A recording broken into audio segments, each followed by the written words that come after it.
Welcome back to the Scotti-BYTE channel, and this is Scott.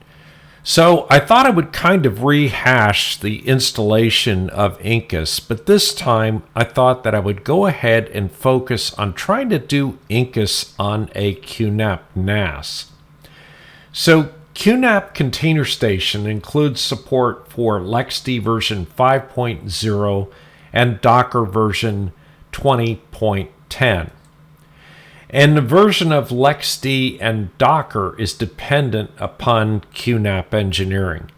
And you'll recall that last year we had the big move where Container Station was retiring the use of LXC containers and encouraging or really mandating the change to LXD containers, which in the long run was a good thing. The problem with that is the fact that now they're running on LXD version 5.0, whereas LXD version 5.2 is the current version.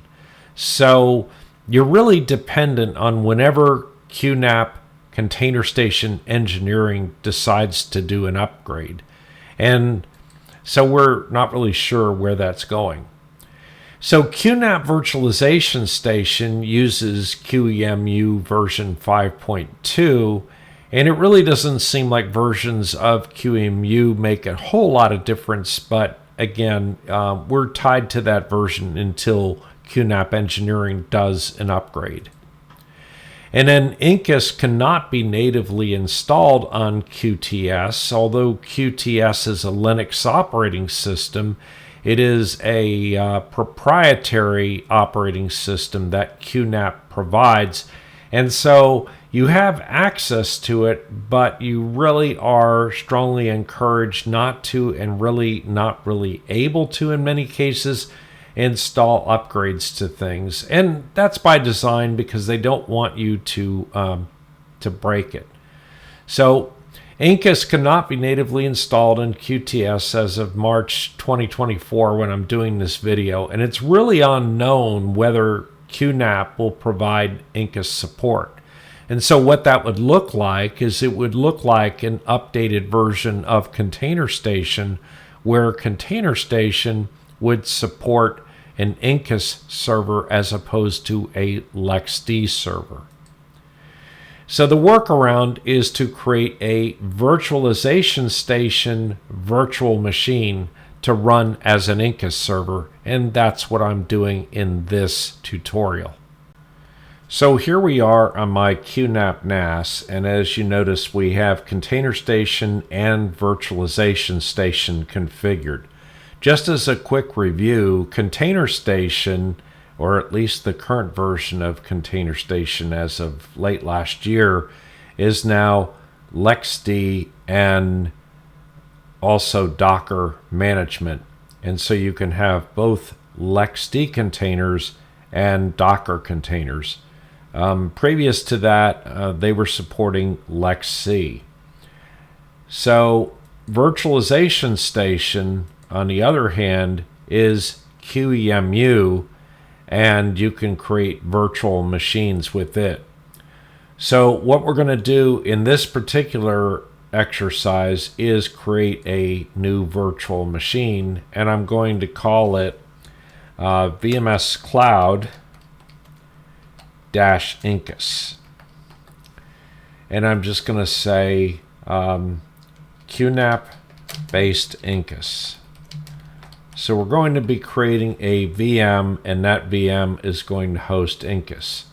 I'm clicking on the location for that, and I'm going to put it in Homes on my system, and then I have a folder that is called Virtual Machines.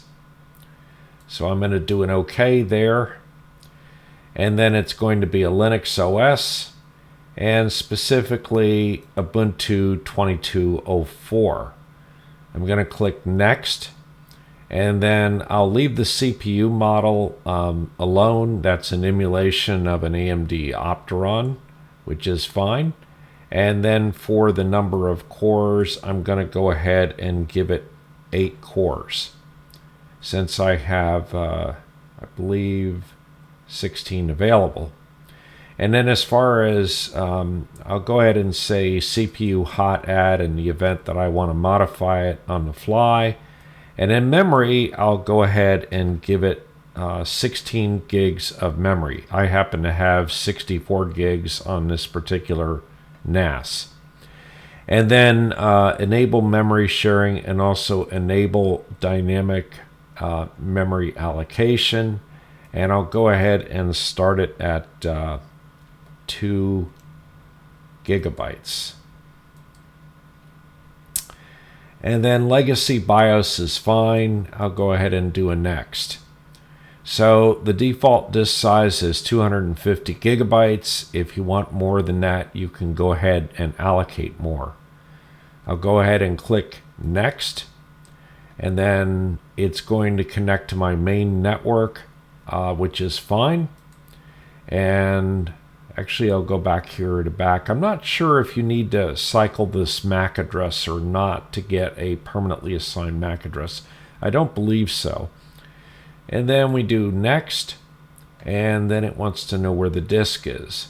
So I'm going to browse my files, and previously what I did was I downloaded a image for Ubuntu server. So I'll go ahead and open my Scott folder, scroll down to the bottom, and I should see an Ubuntu 2204 live server.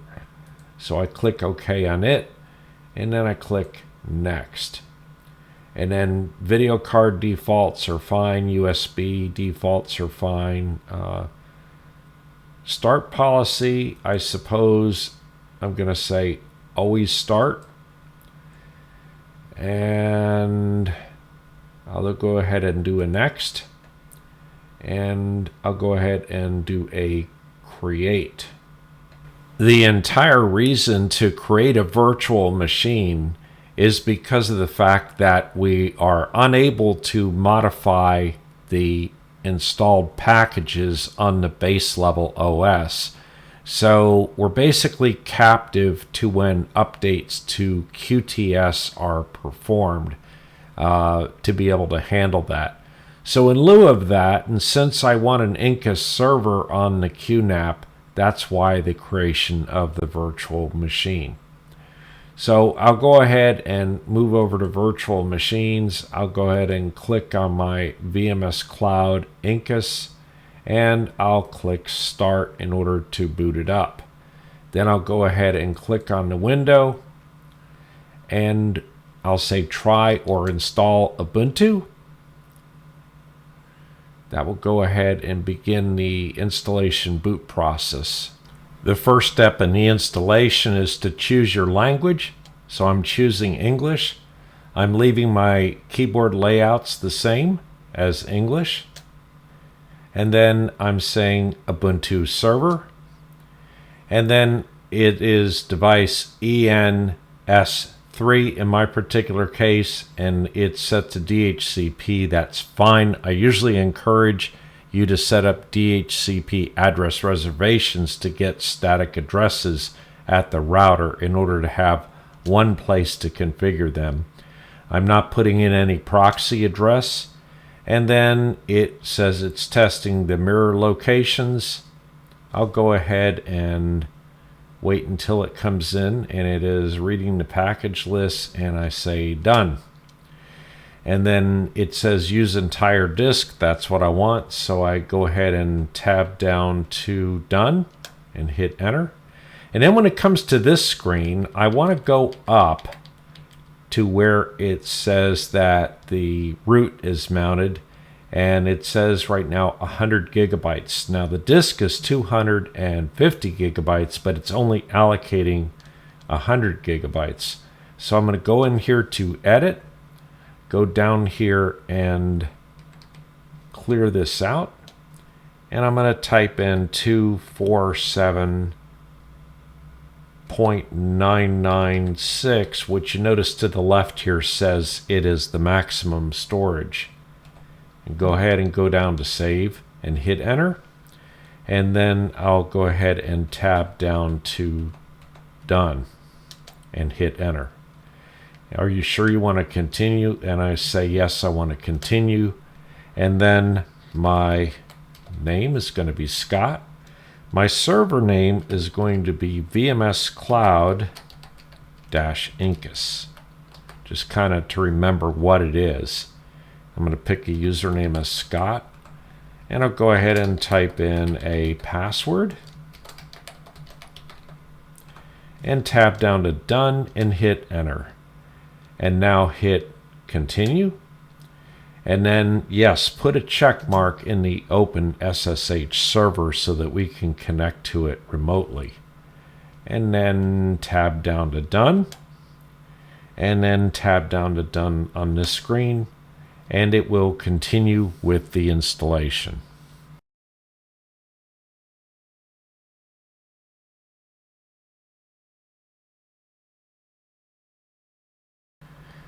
Once it indicates Reboot Now at the bottom, you can go ahead and tab down to Reboot Now and press Enter.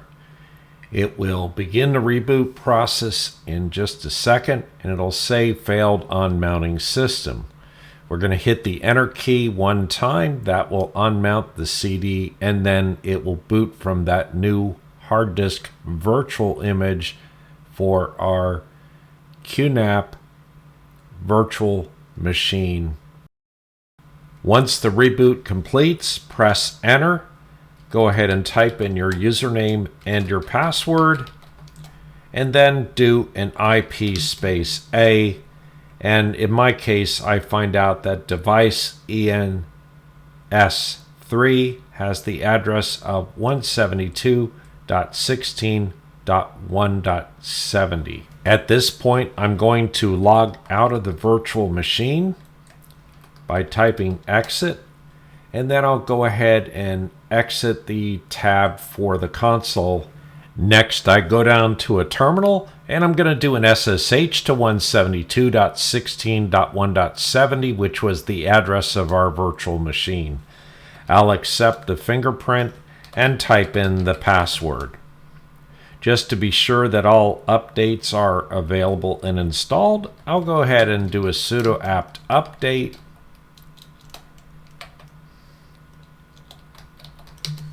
&&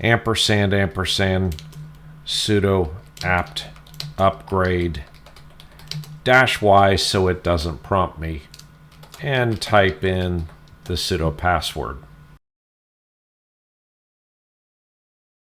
Now that the virtual machine is up to date, I'm going to go ahead and continue with the steps in my video entitled Incus Containers Step by Step.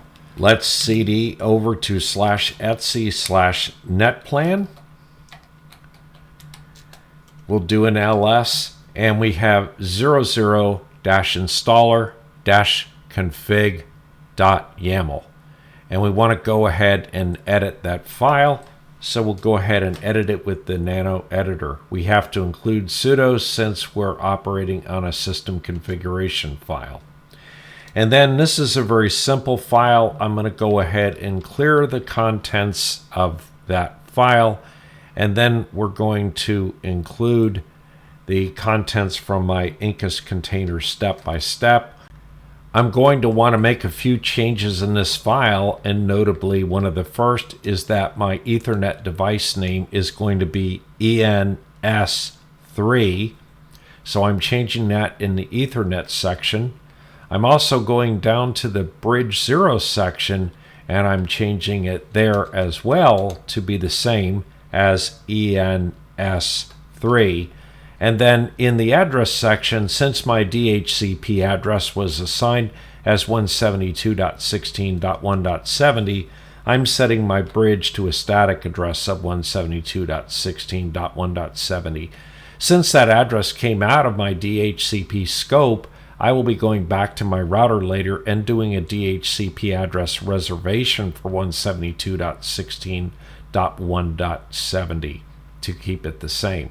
The only other change you need to make in this file is where it says your routes to the default route are, and this should be the address of your router. In my case, that's 172.16.0.1.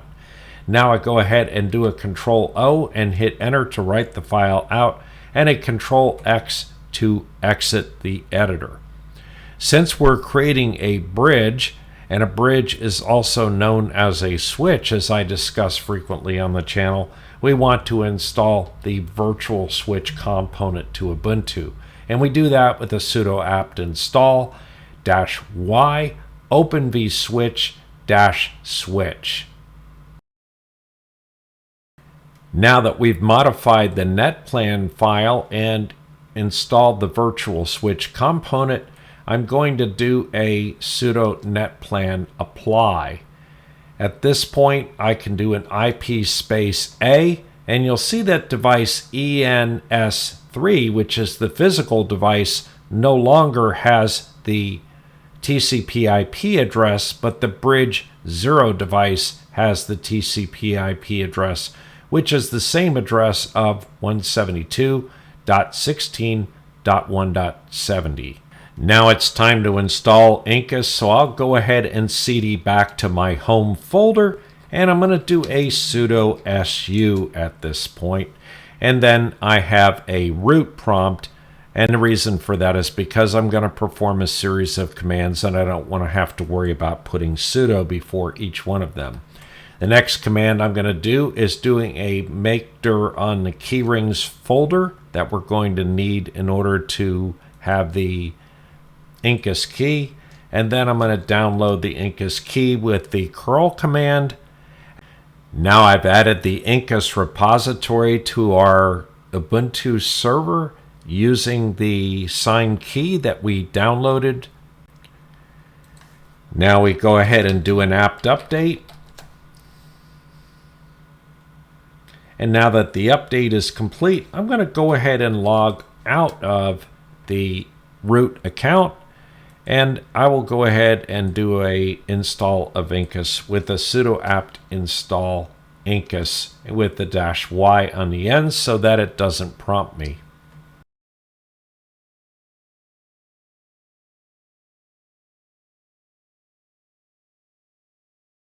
Now that Incus is installed, I want to add myself to the Incus admin group with the command sudo usermod -a G Incus-admin and my username Scott. Now that that's occurred, there's one other thing that I need to do here, and that is to add support for ZFS. So I'm doing a sudo apt install -y ZFS utils -Linux. Now I want to go ahead and reboot the server, and I'll say sudo reboot now. Now that I'm logged back in, I want to go ahead and perform an Incus admin init. The first question we are asked is, would you like to use clustering? The answer is no. Do you want to configure a new storage pool? The answer is yes. Name of the new storage pool is default, and that's fine.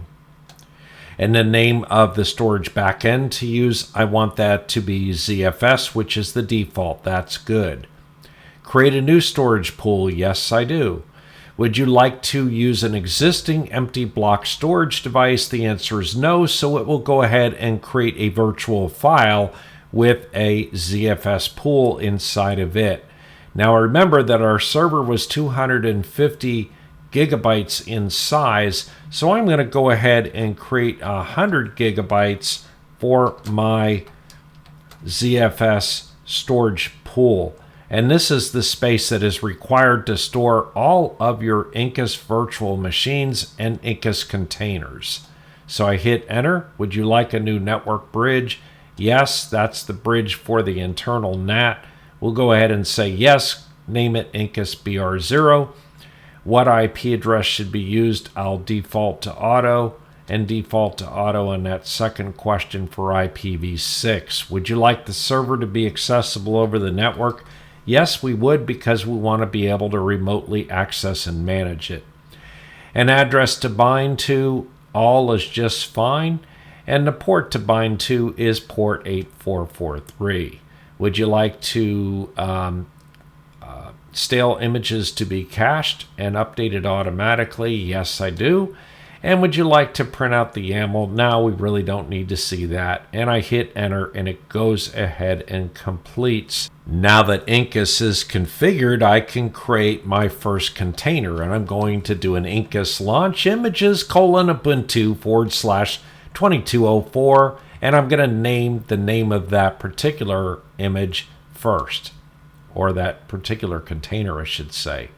So it's going ahead and pulling down and downloading the Ubuntu 2204 image and starting that new container called first. If we do an Incus list, we can see the container named first, but it has an internal NATed IP address of 10.163.106.71. So the next step is we want to create a bridge profile with the command Incus profile create bridge profile.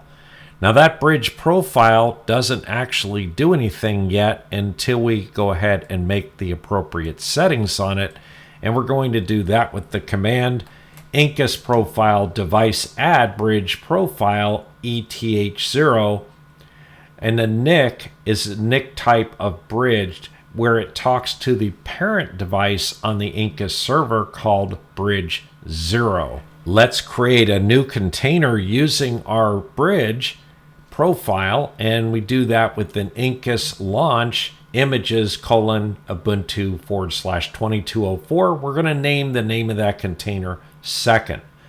And then we're going to include the default profile, which is normally a default unless we add a second profile, in which case we need to list it. So we're listing the first profile as default and the second profile as bridge profile. This time it doesn't have to download the Ubuntu 2204 container since it's already on our server, and we have launched the container just that quickly. Now if I do an Incus list, we have first and we have second. Notice that second does not yet have an IP address, and it usually takes a little bit of time for the Ethernet device to initialize and go out to the DHCP server and gain an address. I'll go ahead and try an Incus list again, and with any luck that address should now be there. And sure enough, it is 172.16.1.157, which is an address on my main LAN. If you watch my video entitled Lex Console Web Interface for Incus, it will show you how to install this GUI we're looking at here called Lex Console. If I go back up to my servers level, you can see that I have a myriad of servers, and one of them here listed is VMS Cloud-Incus, which I added to my configuration after creating the VM and installing Incus. Just like we saw from the CLI, we have two containers currently running, 0 virtual machines, which are Incus virtual machines. Note that QNAP's Container Station does not support LXD virtual machines. You instead have to go over to Virtualization Station and create a QEMU virtual machine, and that's kind of a shame. And then we have here 16 gigabytes of memory, which is what we specified when we built the VM. We currently have one image downloaded, and that would have been that Ubuntu 2204 image. We have two profiles, one being the default profile and the other being the bridge profile. And then we have some networks here, and if we look at the machine, it says that it is system vendor is QEMU, and that is just simply because the background of Virtualization Station is QEMU, and it says standard PC, and the reason for that is simply because that's what the emulation is providing. Again, the 16 gigabytes of memory and the 8 CPU count. So if I go into containers, here we can see the container called first, which is NATed, and the container called second, which is using the bridge profile.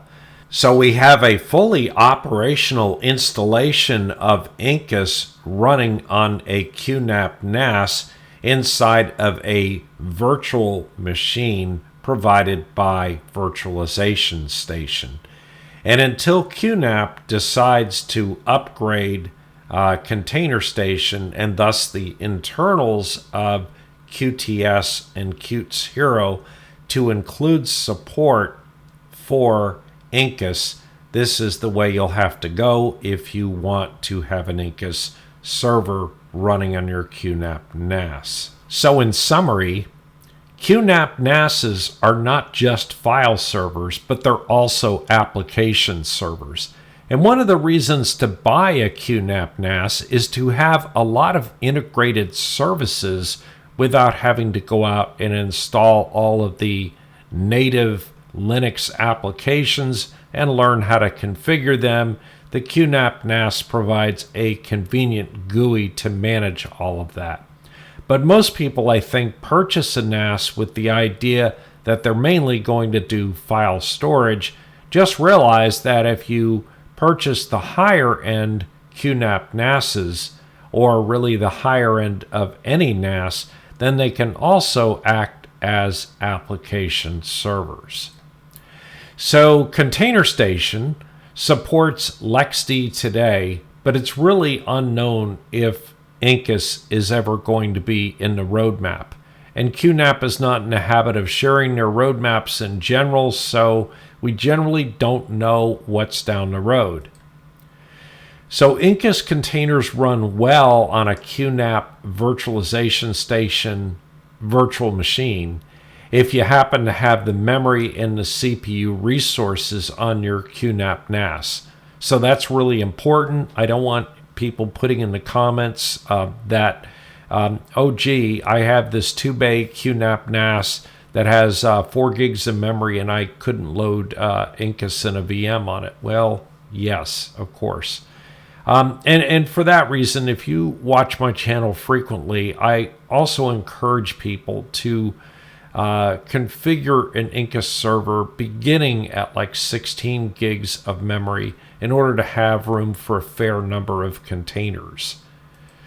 So the advantage of having an Incus server on QNAP might be if you need for a container to directly access a large data set. So I realize that certainly you can have another server and access those data sets externally, and up until now I've done that, but this is just an additional option if you have the resources on your QNAP NAS. So my recommendation is really a mini PC, and I did a video probably a year or so ago that's entitled Cheap Self-Hosting Server, and it was all about using a Minis Forum mini PC, and it was acting as a LXD server. And since that time, I own a couple of those, and I've updated them to Incus. So anyway, that's it for today. Please subscribe and like, and don't forget to join the channel as well. I guess that's subscribe. Yes, it is. And don't forget to hit that notification bell. And we'll see you next time.